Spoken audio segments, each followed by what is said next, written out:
사도신경으로 신앙 고백하시겠습니다.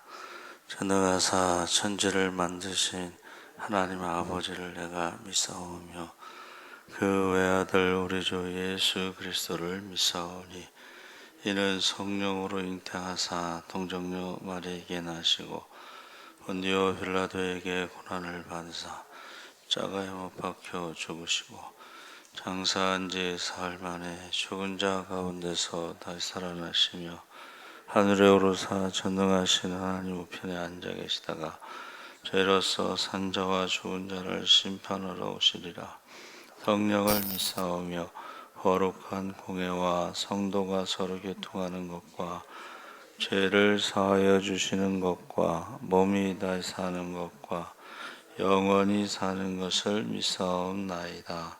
아멘. 찬송가 436장 찬송하시겠습니다.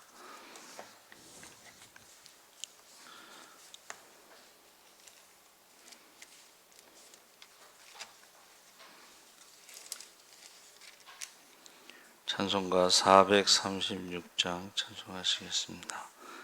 나 이제 주님의 새 생명 얻은 몸 옛것은 지나고 새 사람이로다. 그 생명 내 맘에 강같이 흐르고 그 사랑 내게서 해같이 빛난다. 영생을 누리며 주 안에 살리라. 오늘도 내일도 주 함께 살리라. 주 안에 감추인 새 생명 얻으니 예전에 줬던 것 이제는 값없다. 하늘의 은혜와 평화를 맛보니 찬송과 기도로 주 함께 살리라. 영생을 누리며 주 안에 살리라. 오늘도 내일도 주 함께 살리라.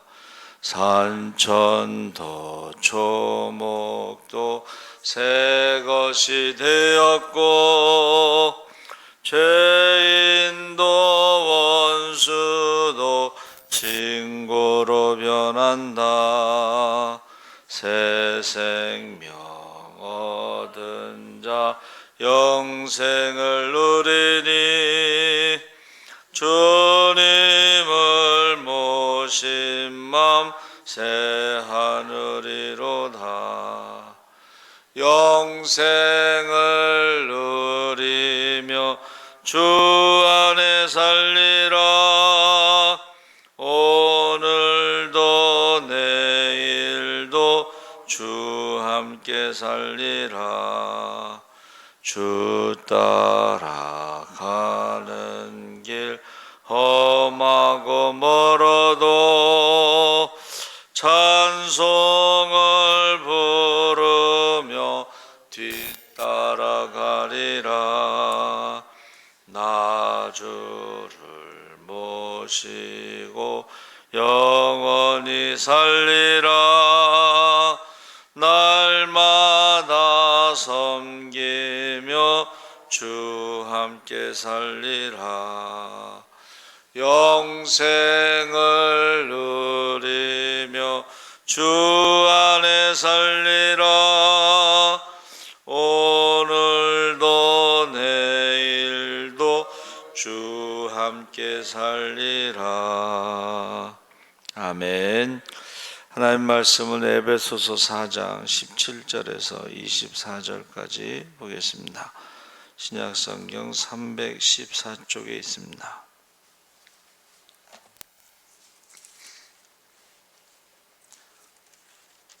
4장 17절에서 24절까지 우리 다 같이 읽겠습니다. 그러므로 내가 이것을 말하며 주 안에서 증언하노니 이제부터 너희는 이방인이 그 마음에 허망한 것으로 행함같이 행하지 말라. 그들의 총명이 어두워지고 그들 가운데 있는 무지함과 그들의 마음의 굳음으로 말미암아 하나님의 생명에서 떠나 있도다. 그들이 감각 없는 자가 되어 자신을 방탕에 방임하여 모든 더러운 것을 욕심으로 행하되 오직 너희는 그리스도를 그같이 배우지 아니하였느니라.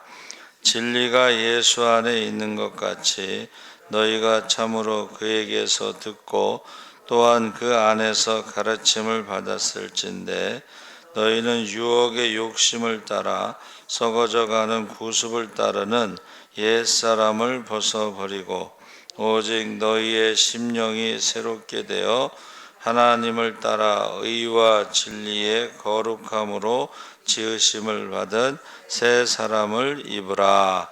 아멘. 할렐루야. 잘 오셨습니다. 감사합니다. 오늘 말씀의 제목은 옛사람과 새사람입니다. 우리가 읽은 본문 말씀 이제 16절에 그 마디에 해당하는 하페스가 세 가지로 해석되고 있는데 감정, 접촉, 결속, 그 중에 우리가 이 마디라고 하는 것은 주님의 몸된 교회 각 지체가 마디라고 하는 것은 결속의 의미가 있다.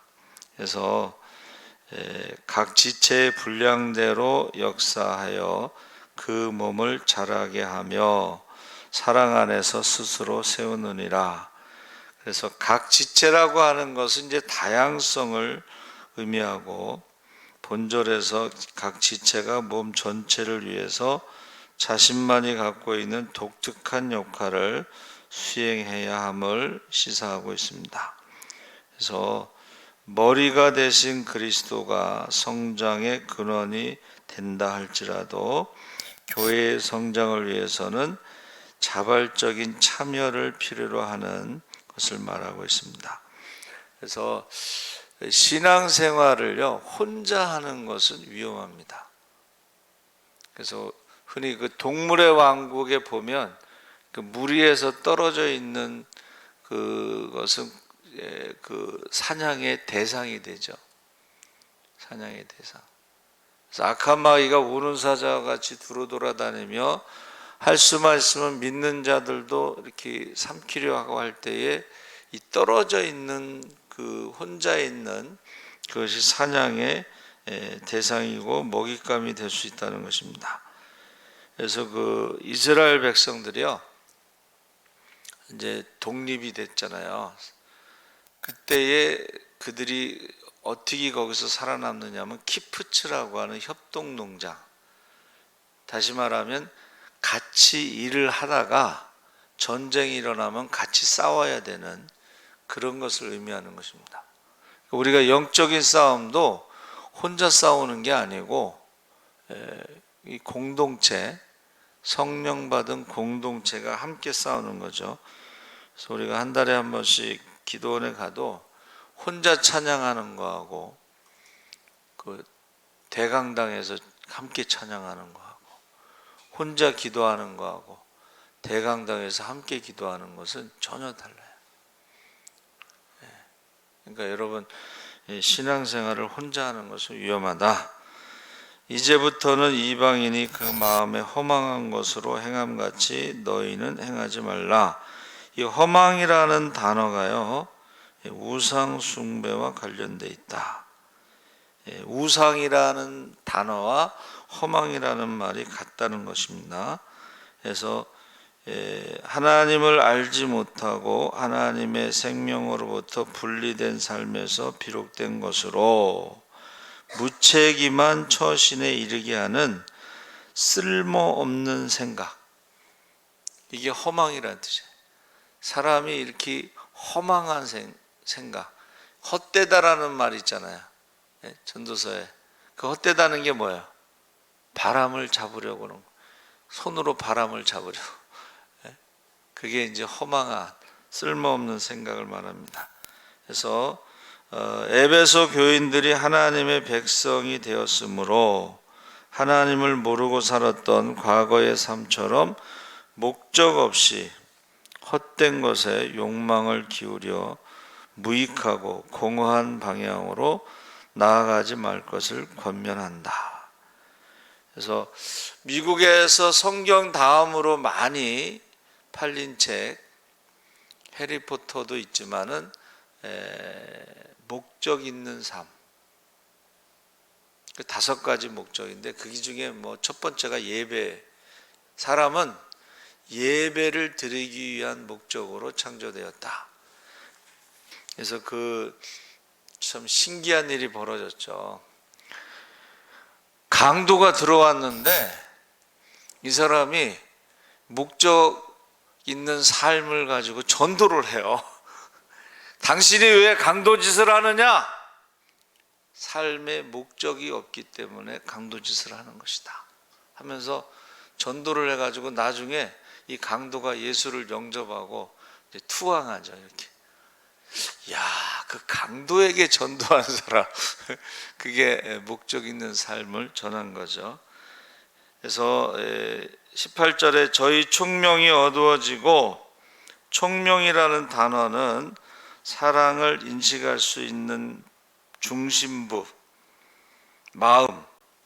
해서 하나님을 모르는 이방인들의 마음이 어두워져서 더 이상 궁극적인 진리를 인식할 수 없다. 다시 말하면 하나님의 사랑을 받을 수 있는 그 마음이 없는 것이, 마음이 이제 총명인데 그 마음이 없다는 것이죠. 하나님의 사랑을 받아들일 수 있는 마음, 그게 이제 이방인들에게는 없다는 것입니다. 저들 가운데 있는 하나님의 생명에서 떠나 있고, 여기서 생명은 하나님으로부터 소외를 의미하는 죽은, 하나님이 없는 것의 반대말이죠. 생명, 하나님의 생명에서 떠났다는 것은 죽음을 말하고 소외를 말하고 그런 하나님이 없는 상태를 가리킵니다. 그래서 하나님으로부터 소외된 이유는 2가지인데, 하나는 무지함, 선천적인 죄에 대한 무지. 죄라고 하는 것이 아담으로부터 오는 그 선천적 원죄라고 표현하죠.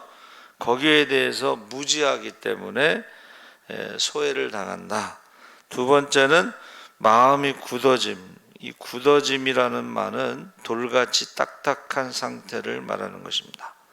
그래서 양심의 가책을 느끼지 못하는 무감각한 상태, 그것을 저희가 감각 없는 자 되어, 이 감각이 없다는 것이 바로 고통을 느끼지 못하는 양심의 화인.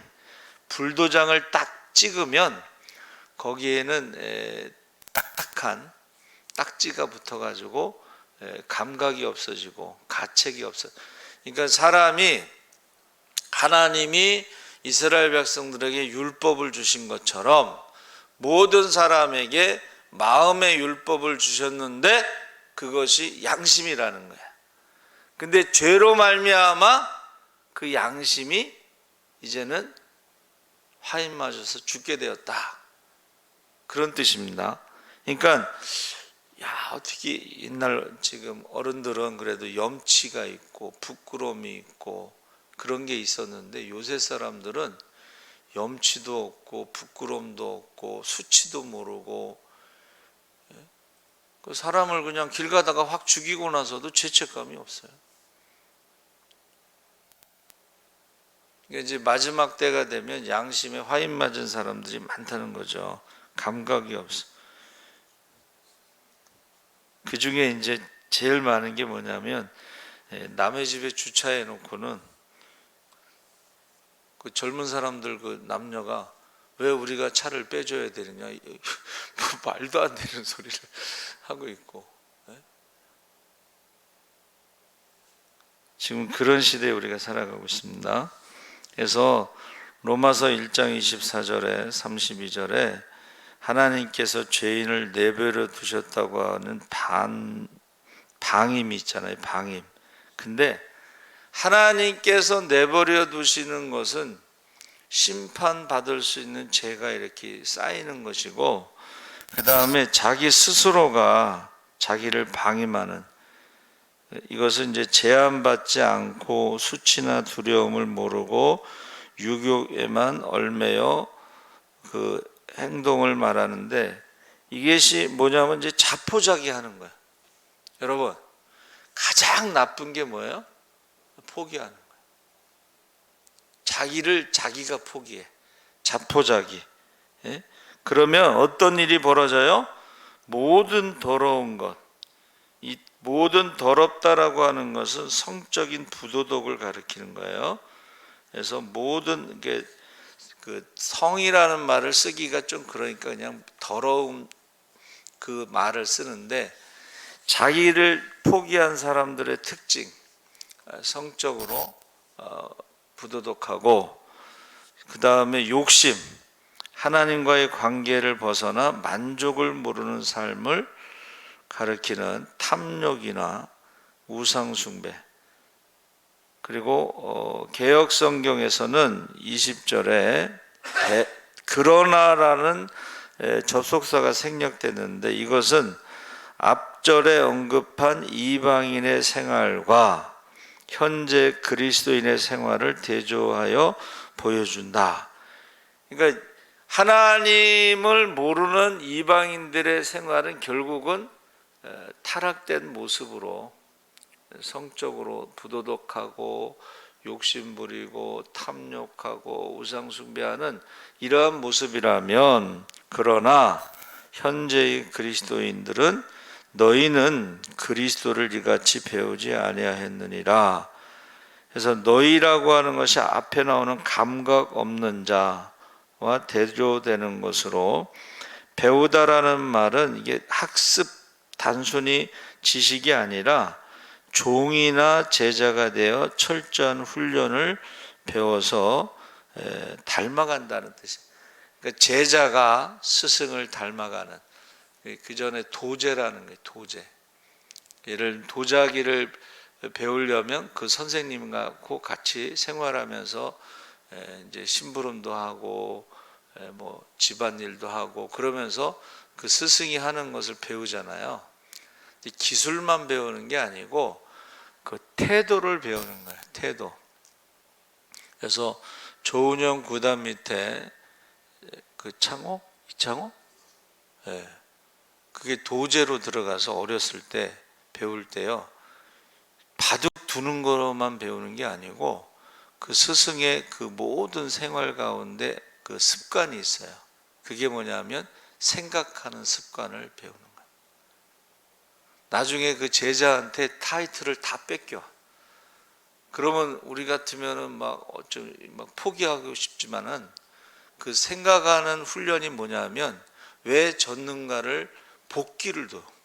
내가 왜 제자에게 졌는가 복기를 둬. 이게 참 힘든 거예요. 복기를 둔다는 건 뭐냐면 자기가 잘못한 것을 찾아내는 거거든요. 예. 그래서 다시 또 타이틀을 다 찾아와. 제자로부터.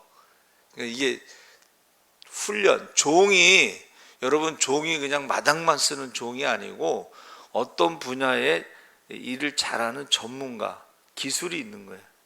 그걸 종이라고 하는 거예요. 그러니까 로마 시대에는 종이 더 많았잖아요. 로마 시민권을 가진 사람보다. 그 종 중에는 대학 교수도 있고 의사도 있고 전문가들이 있는 거예요. 종이라고 하는 것은 훈련받은 것입니다. 전문가가 되는 것입니다. 그래서 그리스도를 닮아간다. 진리가 예수 안에 있는 것 같이 그리스도라는 호칭에서 지금 예수라는 말로 바꾸고 있죠. 예수라고, 그리스도라는 말은 기름 부음을 받은 자라는 것으로, 예수라는 것은 구원자라는 것으로 지금 21절에 예수라는 호칭으로 바뀌고 있습니다. 이것은 구원자에 대해서 지금 말하고자 하는 것이죠. 그래서 가르침을 받았을 찐대라는 말이 이제 가정법을 말하는데, 에베소 교인들이 복음을 듣고 가르침을 받았음을 바울이 전제하고 지금 말하면서 22절에 옛사람을 벗어버리고, 옛사람은 죄로 인해서 하나님의 형상을 잃어버린 그리스도를 알지 못하는 사람들을 말하죠.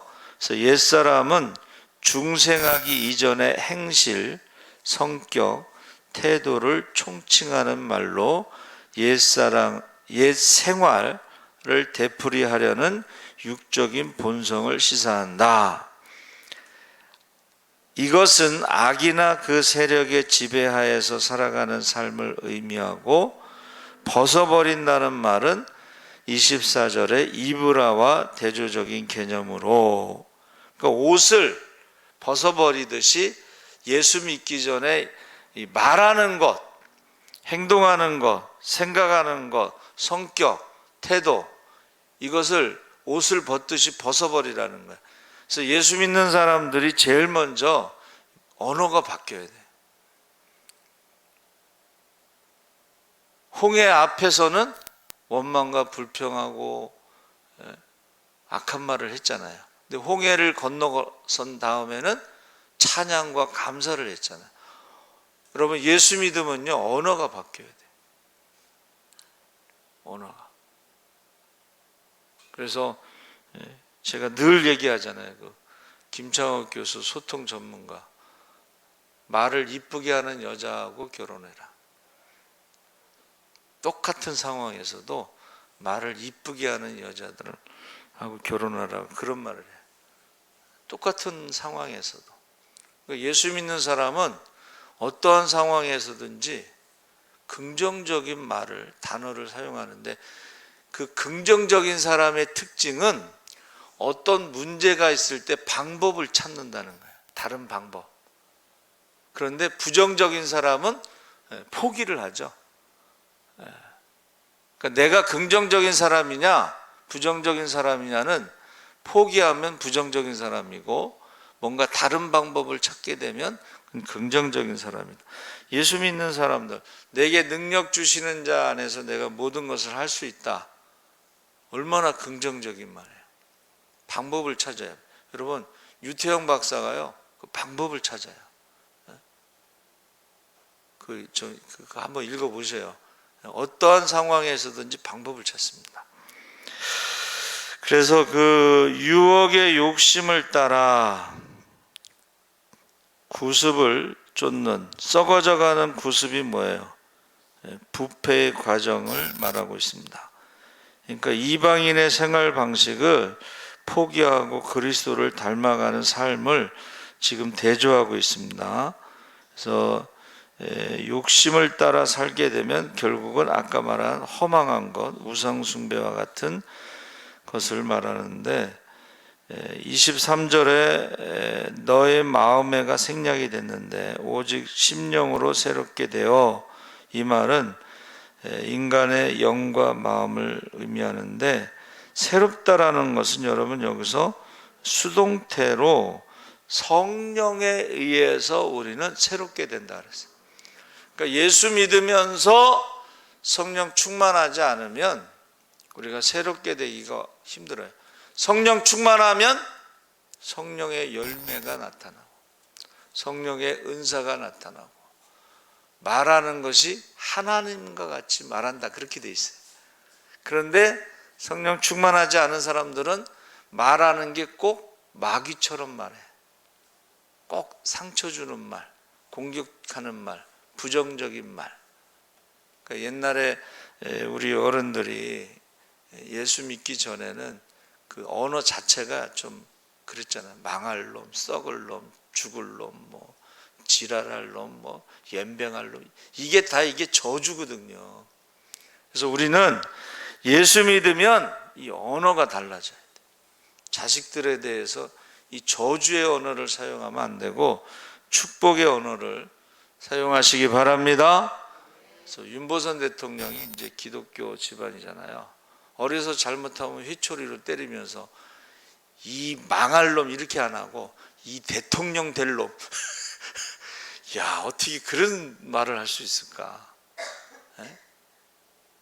똑같은 상황에서 회초리를 때려도 이 언어가 달라서 결국 그 언어가 그 사람을 만들어 간다. 그래서 우리는 날마다 계속 새로워져야 된다. 그래서 24절에 하나님을 따라 지으심을 받은, 이 하나님을 따라라는 말은요, 하나님과 같이 창조된, 하나님의 형상으로 창조된. 그런데 이제 아담과 하와가 선악과 먹고 그 하나님의 형상을 상실하잖아요. 근데 그것을 예수님이 이 땅에 오셔서 하나님의 형상을 회복시키시려고. 그러면 반드시 옛사람이 죽어야 되는데 그게 바로 세례죠. 예수님이 이 땅에 오셔서 십자가에서 죽으심으로 죄와 사망에서 옛사람이 죽고 성령의 생명의 법으로 새 사람으로, 그래서 우리가 믿는 사람들을 그리스도 안에서 새로운 피조물이다. 하나님의 형상이 회복된 거야. 그래서 의와 진리의 거룩함으로, 이 의라고 하는 것은 모든 생활 가운데 올바르고 충실하게 사는 것이고, 거룩함은 세상으로부터 떠나 하나님께 속한 삶으로 악에 물들지 않는 성결한 삶을 의미한다. 그래서 이 두 가지 덕목을 진리로부터 비롯된다, 이렇게 말하고 있습니다. 그래서 새 사람을 입으라는 그 말이요, 문자적으로는 갓 만들어낸 사람, 갓 창조한 사람이 누구예요? 아담이잖아. 아담이 갓 창조되었을 때 하나님의 형상으로 지어진 것을 새 사람이다, 이렇게 표현하는 것입니다. 그래서 저와 여러분이 타락 이전의 아담, 갓 만들어낸 사람, 하나님의 형상, 우리가 예수 믿으면 그러한 새로운 피조물이 되는 것을 믿으시기 바랍니다. 아멘. 살아계신 하나님 아버지 감사합니다. 이제 우리가 옛사람과 새사람에 대해서 사도 바울이 에베소 교인들에게 지금 말하고 있습니다. 하나님을 떠나서 하나님의 형상이 파괴된, 우상을 섬기고 욕심을 따라 살아가는 사람들의 그 허망함에 대해서 이야기하고, 이제 예수 안에서 갓 만들어낸, 지은 하나님의 형상의 모습으로 우리가 말하는 것이나 생각하는 것이나 행동하는 것이 하나님을 닮게 하시고, 하나님이 거룩하시니 우리도 거룩하게 하여 주시옵소서.